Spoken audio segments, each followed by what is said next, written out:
Magandang tanghali, ngayon po ay araw ng Huwebes, ika-10 ng buwan ng Marso, taong 2016. Narito ang mga balitang patuloy na tinututukan sa Pilipinas at sa buong mundo. Matapat na paglilingkod sa bayan, pangako ng mga kadeteng nagtapos sa Philippine National Police Academy ngayong araw. Bilateral Security Dialogue tungkol sa EDCA idaraw sa Washington sa susunod na linggo. Paghahanap ng trabaho sa official job portal ng pamahalaan mas mapapadali na ayon sa DOLE. Transport Network Vehicle Service gaya ng Grab, maaari na magsakay ng pasahero sa airport. At cargo plane bumagsak sa karagatan ng Bangladesh, isa patay. Una sa ating mga balita ngayon tanghali, nangako ng matapat na paglilingkod sa bayan ang mga nagtapos na kadete ngayong araw sa Philippine National Police Academy. Mula sa Cavite, may report si Leia Ilagan live. Yes, Leia. Magandang tanghali sa floor. Tapat na paglilingkod sa bayan ang pangako ng mga nagsipagtapos ngayong taon sa Philippine National Police Academy bilang mga bagong alagad ng batas. Ayon kay 2016 Masundayaw Class Valedictorian Fire Cadet Felipe Alicando Jr., panahon na upang tumbasan ng tapat, maaasahan at dekalidad na serbisyo publiko ang taong bayan dahil sa nakapagtapos sila bilang mga scholar ng bayan. Hindi nila kalilimutang piliin ang tama laban sa pansariling seguridad, karangyaan sa buhay at personal na kasiyahan. 153 na nagsipagtapos ngayong taon sa PNPA, 234 dito ang lalaki at 19 ang babae. Kasama sa 19 na babae si Fire Cadet Arian Humiwat, na isang judge at top 5 sa klase. 227 naman sa 253 pagtapos ang piniling mapunta sa PNP, 16 sa Bureau of Fire Protection at 10 sa Bureau of Jail Management and Penology. Kumpiyansa naman ang pamunuan ng PNPA na hinubog sa disiplina at pinabauna ng pagkilala sa hustisya, integridad, pagsiservisyo sa bayan at maging ang pagpapahalaga sa chain of command ang mga nagsipagtapos na kadete. Sinabi naman ang hindi pinulat na makasama sa graduation dahil napatawa ng mga ito ng disciplinary action dahil sa paglabag sa honor code. Ang mga graduates ng PNPA ay otomatikong opisyal. May ranggong inspector kumpara sa mga nagtapos sa criminology school na may ranggong police officer o PO1 lamang. Ang Masundayaw ay mula sa 3 dialect ng Luzon, Visayas, Mindanao na nangangahulugan ng Valiant Warrior with Honor, saan ang maisug ay salitang Bisaya na nangangahulugan ng Valiant, Brave o Katapangan. Sundaro, salitang Maranao na nangangahulugan ng Warrior o Mandirigma. At Dayaw na salitang Ilocano na nangangahulugan naman ng Honor o Karangal. Balik sa floor. Maraming salamat sa iyo, Leia Ilagan, nagulat mula sa Cavite. Muling magpupulong ang Defense at Foreign Affairs officials ng United States at Pilipinas sa susunod na linggo upang talakayan ng Enhanced Defense Cooperation Agreement o EDCA. Mula sa Campo Aguinaldo may report si Rosalie Cos, live. Yes, Rosalie. Magandang tanghali, Flor. Ipinahayag ni Defense Secretary Volter Gasmin na muling magsasagawa ng bilateral security dialogue sa Washington ang Pilipinas at Amerika para pag-usapan ang detalye sa Enhanced Defense Cooperation Agreement o EDCA. Ang nasabing pagpupulong ay inaasahang daluhanin na Defense Secretary Gasmin, ang bagong talagang Foreign Affairs Secretary na si Rene Almendras at ang kanilang U.S. counterparts na sina U.S. Defense Secretary Ashton Carter at U.S. Secretary of State John Kerry. Ayon kay Secretary Gasmin, ang naturang pagpupulong upang magkaroon ng malinaw na mga hakbang kaugnay ng pagpapatupad ng EDCA ay deterrent sa mga bansang lalabag sa ating karapatan, partikular na sa issue ng West Philippine Sea Territorial Dispute. Samantala, sinabi rin ng DMD na kasalukuyan pang pinag-uusapan ang pag-arkila ng Pilipinas sa Japan ng TC-90 training aircraft. Kahapon binanggit ito ni Pangulong Aquino sa Philippine Air Force Change of Command Ceremony at tutulong anya ang TC-90 training aircraft sa Philippine Navy sa pagpapatrolya sa teritoryo ng bansa, partikular na sa West Philippine Sea. Ayon kay Secretary Gasmin, kabilang ang mga aircraft na ito sa inalok ng Japan sa Pilipinas matapos pirmahan kamakailan ang Philippines-Japan Agreement on the Transfer of Equipment and Technology. Bahagi pa rin ito upang solusyonan ang kakulangan ng modernong kagamitan ng Armed Forces of the Philippines sa pagsasagawa ng maritime patrol sa West Philippine Sea. Floor? Maraming salamat sa iyo, Rosalie Cos, nagulat mula sa Campo Aguinaldo. Sa susunod na linggo ay maaari nang magsakay ng pasahero ang mga Transport Network Vehicle Service gaya ng Grab sa Ninoy Aquino International Airport.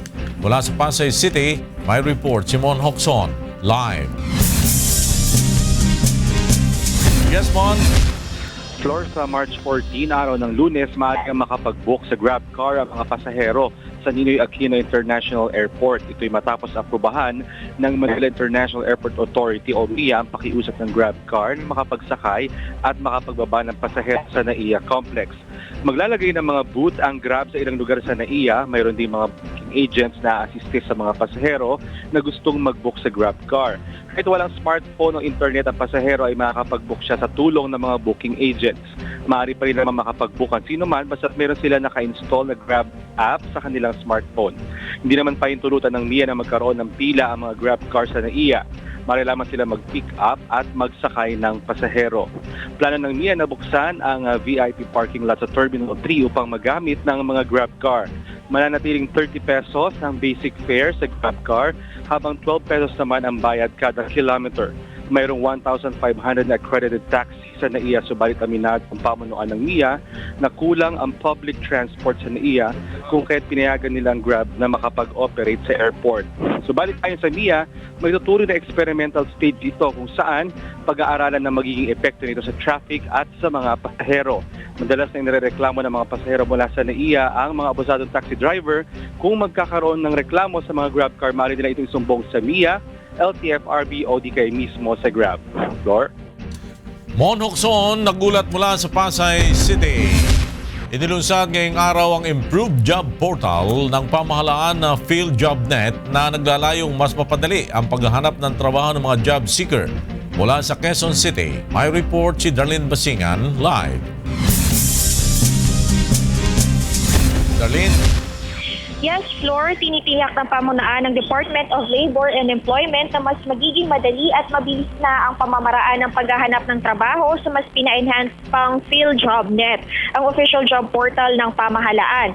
Sa bagong PhilJobNet, maaari nang makatanggap ng ang mga job seekers ng email alert sa mga job matches, updates at announcements kaugnay ng mga bakanting trabaho. Maaari na rin mag-provide ng feedback ang mga job seekers sa kung ano ang resulta ng mga job interviews sa kanila.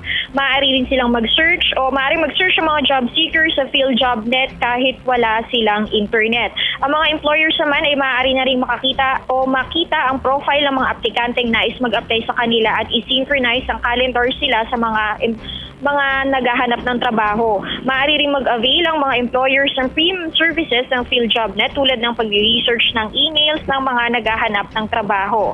Bukas ang oportunidad na ito na makahanap ng trabaho via PhilJobNet hindi lamang sa mga fresh college graduates, kundi maging sa mga Filipino workers, high school graduates, senior citizens at persons with disabilities. Floor?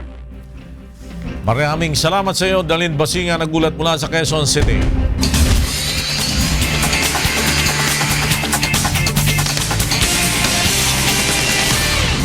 Ibinahayag ni dating COMELEC Chairman Sixto Brillantes na dapat na bawiin ng Supreme Court ang desisyon na mag-i-issue ng voters receipt upang maiwasan ang problema sa araw ng eleksyon.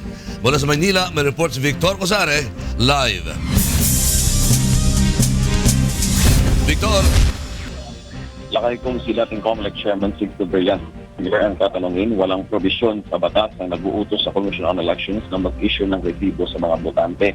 Anya, ang nakasaad sa automated election law ay kailangang may auditable paper trail ang nagtiting automated election system. Ayon kay Brillantes, bagamat maituturing na auditable paper trail ang resibo, subalit hindi lamang iisang klase ang maaaring gamiting paper audit trail. Anya, ang vote counting machines o VCM gaya ng PICOS machines na ginamit noong 2010 at 2013 elections ay paper-based technology at ang balota ay maituturing ng auditable paper trail. Git ni Brillantes, bago ang 2010 at 2013 elections, dinala din sa Korte Suprema ang usapin sa pag-i-issue ng voters receipt, subalit hindi pinagbigyan ng kataas-taasang hukuman. Ayon sa dating pinuno ng COMELEC, dapat pinakinggan muna ng Korte ang panig ng COMELEC bago ito naglabas ng desisyon. Kung hindi anya i-reconsider ng Korte ang nasabing desisyon, maaaring magdulot ito ng problema sa araw ng halalan. Isa sa problema ayon kay Brillantes, ay walang mapanghahawakang batas ang COMELEC upang ipagbawal ang paglalabas ng resibo sa presinto. Binigyang diin din ni Brillantes na dapat ipaubay na lamang sa COMELEC ang paghahanda at pagpapatakbo ng halalan. Samantala, kasalukuyang sinasigawa dito sa COMELEC ang isang special on-bank session ng mga commissioners upang talakayin ang gagawing susunod na mga hakbang matapos maglabas ng desisyon ng SC na nag-uutos sa poll body na mag-impenta ng resibo para sa mga botante. Lakay. Maraming salamat, Victor Cosare, nagulat mula sa Maynila. Umaasa ang Armed Forces of the Philippines na makikipagtulungan ang Moro Islamic Liberation Front na mapanatili ang kapayapaan sa Mindanao sa nalalapit na eleksyon. Narito ang report ni Dante Amento. Puspusa na ang ginagawang paghahanda ng Armed Forces of the Philippines para sa gaganaping pambansang halalan sa buwan ng Mayo. Partikular na tinututukan ng AFP ang mga lugar sa Mindanao na itinuturing na election hotspots at mga kilalang kuta ng mga armadong grupo gaya ng Moro Islamic Liberation Front, Abu Sayyaf at Bangsamoro Islamic Freedom Fighters. Ayon kay AFP Western Mindanao Commander Lieutenant General Mayoralgo de la Cruz, bagamat nakakalat na ang iba't ibang unit ng militar, malaki ang maitutulong ng MILF sa pagpapanatili ng kapayapaan at kaayusan sa darating na halalan, lalo na sa bahagi ng Maguindanao. Bukod sa kabisado ng MILF ang kanilang teritoryo, may umiiral din silang kasunduang pangkapayapaan sa pamahalaan. In fact, pati MILF tumutulong sa atin dyan. Nakikipag-cooperate sila sa atin. So, sa darating na election, hopefully, makikooperate din sila na matulungan nila tayo upang ma-achieve natin yung sinasabi nga na credible, honest, orderly, and peaceful election. Tiniyak naman ni De La Cruz na patuloy ang kanilang operasyon laban sa BIFF na maaaring maghasik ng karahasan sa panahon ng halalan. May inilalatag na rin silang plano upang masiguro ang kaligtasan ng mga botante, pati na ng mga tauhan ng COMELEC at mga guro na magsisilbing election inspector sa May 2016 elections. Yeah, meron tayong binuo na mga plano in coordination with the Philippine National Police and with the COMELEC. Actually, lahat yan dictated ng COMELEC yan eh. Under kami ng COMELEC. So, kung ano yung requirements nila, naka-ready kami na mag-support sa kanila. All-out support. Mula sa Zamboanga City, Dante Amento, UNTV News Worldwide. Pinatigos ng United Nationalist Alliance o kaya UNA ang report ng Commission on Audit na sobra-sobra ang ginastos sa pagtatayo ng Makati City Hall Parking 2 building. Mula sa Pasay City, may report si Brian De Paz, live. Brian. Lakay, magandang tanghali. Nagbabala si United Nationalist Alliance spokesperson Toby Chanco sa Commission on Audit na maaari itong managot sa ilalim ng 2015 resolution ng ahensya kaugnay paglalabas ng hindi kompletong ulat sa Makati City Hall Building 2 na iniulat kagabi ng media. Ayon kay Chanco, may natanggap silang impormasyon na ang PR consultant sa Ombudsman ay nagbigay ng kopya ng COA report sa piling reporters. Ayon sa una, kung talagang matibay ang aligasyon laban sa mga binay, ay bakit kailangang idaan ito sa pailalim na taktika? Gitang unang Makati City Hall Parking Building 2 ay dumaan sa 11 regular na audit at malinaw na ang special audit ng COA ay binuo para lamang sa demolition team laban kay BP Binay. Ayon naman sa abogado ni Mayor Junjun Binay, ang COA ay tulad ng ombudsman na bias laban sa kanilang pamilya taliwas sa mandato nito. Paliwanag ni Atty. Certeza, ang korte lang ang magpapasya kung ang isang individual ay guilty sa isang krimen. Hanggang ngayon ay wala pa rin kopya ng COA report ang kampo ni Mayor Binay. Ayon naman kay Chanco, ang COA ay lumalabag sa COA Resolution number 2015-033 ng September 29, 2015 kung saan pinagbabawalang gumawa ng special audit laban sa mga kandidato ng 2016 elections. Nakasaad sa resolution na hindi dapat magsagawa ng special audit mula sa October 12, 2015 hanggang May 9, 2016. Sa patunay ng Senate Blue Ribbon Subcommittee, sinabi ni Senador Antonio Trillanes IV na patunay ito ng mga resulta ng investigasyon ng Senado. Umaasa si Trillanes na mamumulat ng tuluyan ng taong bayan sa mga aligasyon ng korupsyon laban sa mga binay. Lakay, balik sa iyo. Maraming salamat, Brian De Paz, nag-uulat mula sa Pasay City.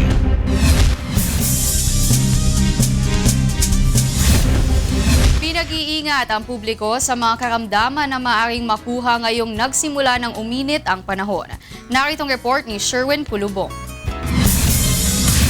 Hindi pa man opisyal na nagsisimula ang tag-init ay ramdam na ng ilan nating mga kababayan ang mainit na panahon. Gaya na lamang ng street sweeper na si Mang Felix na bukod sa tagaktak ang kanyang pawis ay nakakaramdam rin siya ng pagkahilo dahil sa tindi ng init. Hindi kami pwedeng umano dyan, bumabad. Nakaw. Bakit? Ay napakainit, may hilo ka. Noong Lunes naman, napaulat ang pagkasawi ng 28 anyos na si Vanessa Teñoso habang nagsasanay bilang Special Action Force Commando sa Camp Vicente Lim sa Laguna. Batay sa autopsy report, nagkaroon ng cardiac arrest si Teñoso matapos makaranas ng heat stroke. Bigla siya nag-fall out from formation kung saan kami nagkakandak na accounting. Medyo nahihilo na, sir. And nung dumating na po sa hospital, accordingly sa report po ng doktor na humawak, dead on arrival na po siya. Ang heat stroke ay tinuturing na isang medical emergency case sanhi ng matinding init ng panahon na maaaring mauwi sa kamatayan kapag hindi naagapan. Ilan sa mga palatandaan nito ay ang pamumula ng balat, pagkahilo, dehydration at pagbilis ng tibok ng puso. Dapat talagang physically fit ang isang tao. Ngayon, pangalawa na, iwasan yung mga ma-expose ng matagal sa init ng araw.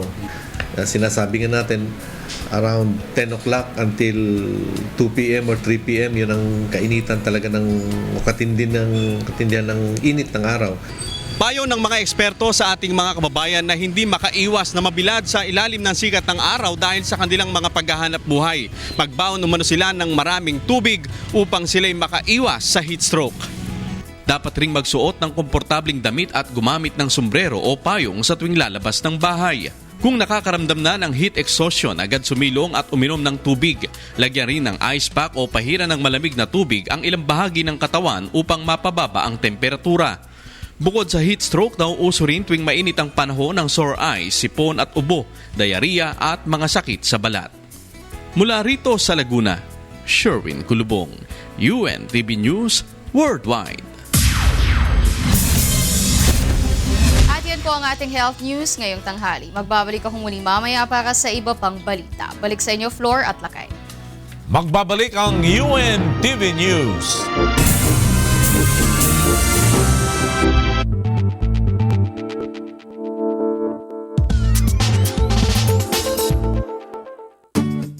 Ngayong Huwebes, sa Easy Lang Yan. Tayo ay gagawa ng isang malaking letter T. T for tea bags. Mga iba't ibang uses ng tea and tea bags. Easing gawin. Kapag may problema, hindi po dapat nag-aalala dahil easy lang yan. Abangan sa Easy Lang Yan. Alas 6:30 ng gabi. Dito lamang sa UNTV, your public service channel.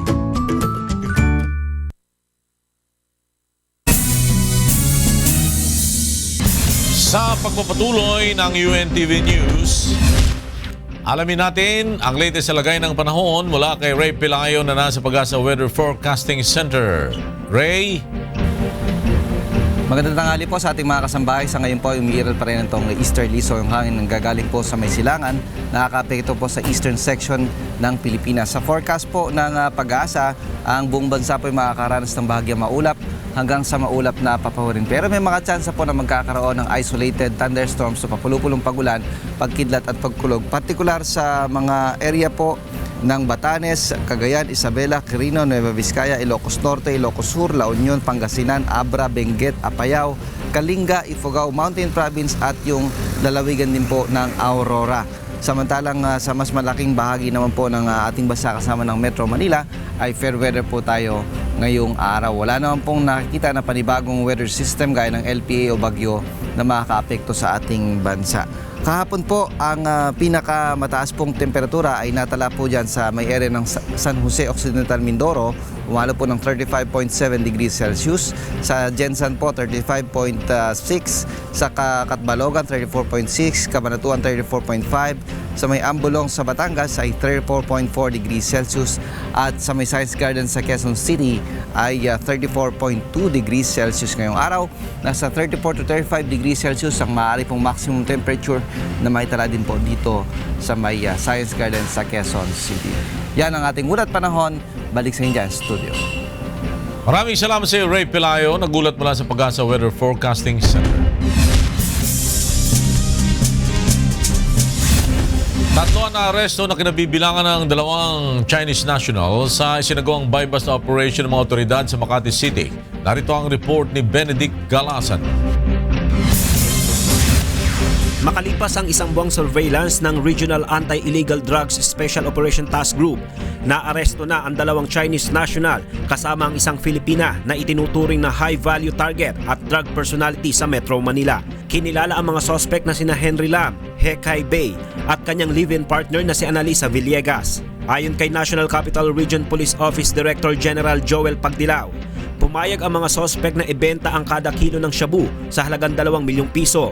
Kaya upang mas kumagat sa patibong ang mga sospek, 5 kilo ang napagkasundo ang bibilhin ng police asset sa halagang 10 milyong piso.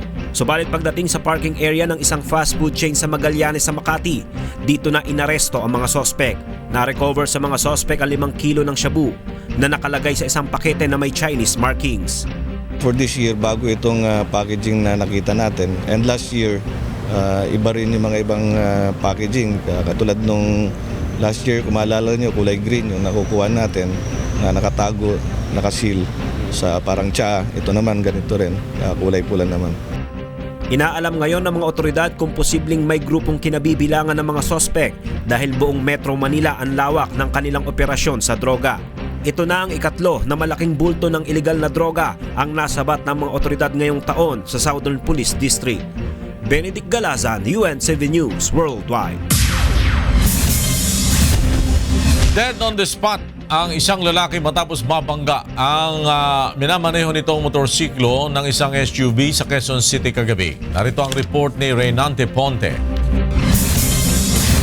Nakahandusay at wala ng buhay ang isang hindi pa nakikilalang lalaki nang madatnan ng mga pulis matapos mabangga ang minamaneho nitong motorsiklo ng isang SUV sa Roosevelt Corner, Pat Senador Street sa Quezon City pasado alas 11 kagabi.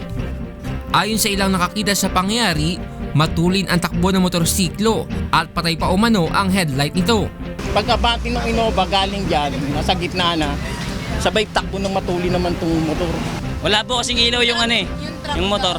Ayon naman sa driver ng SUV na si Emiliano Onyes II, papaliko na siya patungong Pat Senador Street nang biglang bumangga ang motor sa kanyang sakyan.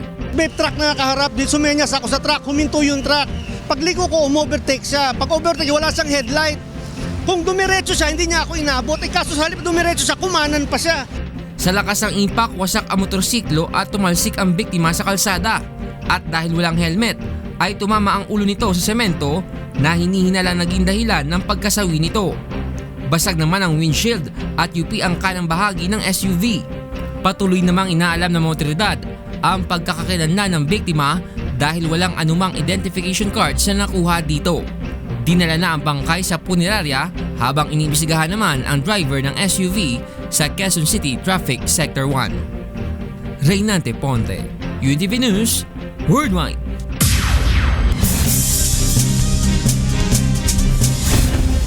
Isang cargo plane ang bumagsak sa karagatan ng Bangladesh. Ayon sa mga otoridad, nasawi ang piloto nito na isang Russian at ang kanyang co-pilot ay nasa critical na kondisyon. Na-rescue naman ang mga mangisda ang 2 pang pasahero na sakay ng eroplano. Patungo sana ng Jessore ang chartered cargo plane na may lulang seafoods.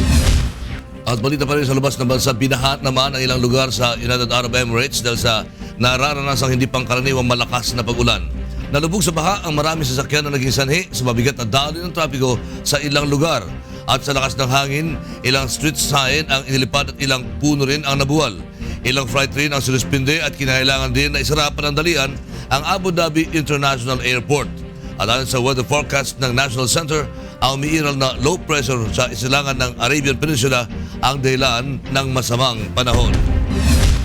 Muli magsasagawa ng test flight ang isang space company para sa nakatakdang pagbubukas ng commercial space flights nito sa taong 2018. Ayon sa Blue Origin, target nitong isagawa ang test flight sa susunod na taon at plano mo ng kumpanya na bumuo ng 6 na reusable suborbital New Shepard vehicle kung saan kaya nito magsakay ng 6 na pasahero patungo sa kalawakan. April 2015 nang unang isagawa ang kumpanya ang test flight, ngunit nawala umano ang rocket ng sasakyan pero maayos na nakabalik sa kalupaan ang capsule nito. Hinikayat ng Department of Trade and Industry o DTI ang mga maliliit na negosyante sa Western Visayas na gamitin ang internet o social media sa pagbebenta ng kanilang mga produkto. At narito ang report ni Vincent Arboleda.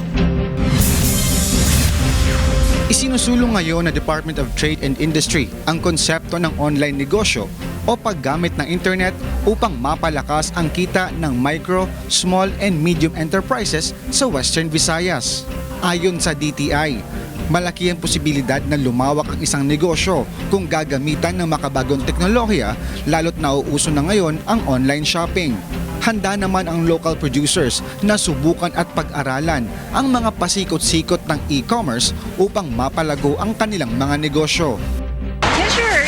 If I will know what is it all about, if I'll know how to go about it, syempre, learn ko muna yun, di ba? So if it will be good also and I will have the time, maybe. And yes. Siyempre, willing kami. Talagang ready na magpumasok kami sa ganyan na. Samantala, handa naman ang Department of Science and Technology na tulungan ang mga maliliit na negosyante sa product development bukod pa sa pagmamanage ng kanilang online business accounts.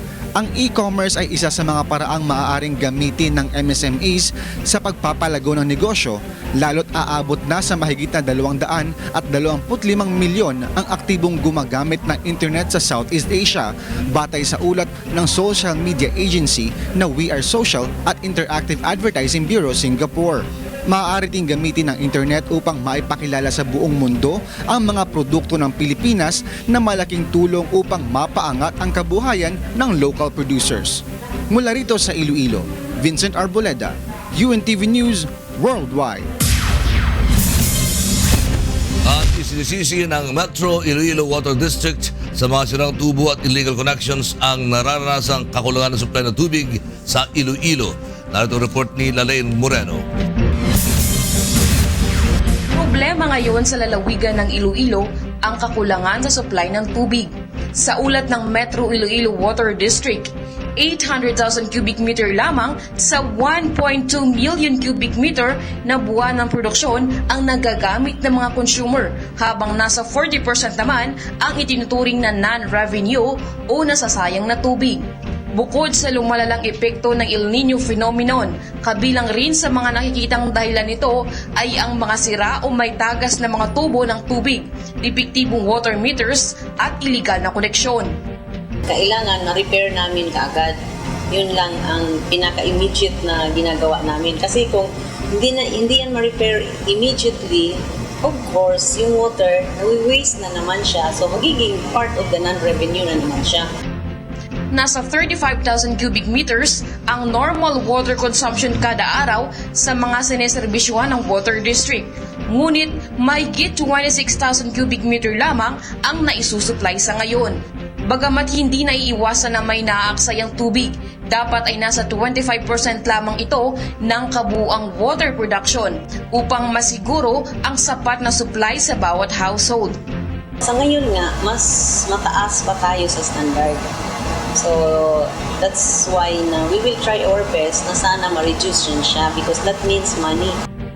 Bilang tugon sa problema, plano ng MIWD na palitan ang sirang water pipelines at metro sa susunod na buwan.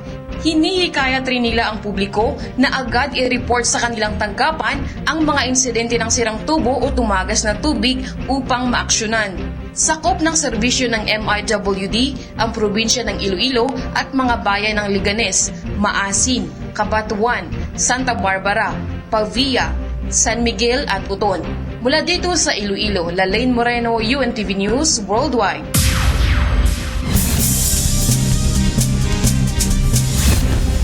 Walang dapat nasisihin si dating world number 1 Maria Sharapova kundi ang kanyang sarili, kaya siya nagpositibo sa banned substance sa Australian Open. Ito ang ipinahayag ni Dick Pound, dating pinuno ng World Anti-Doping Agency o WADA.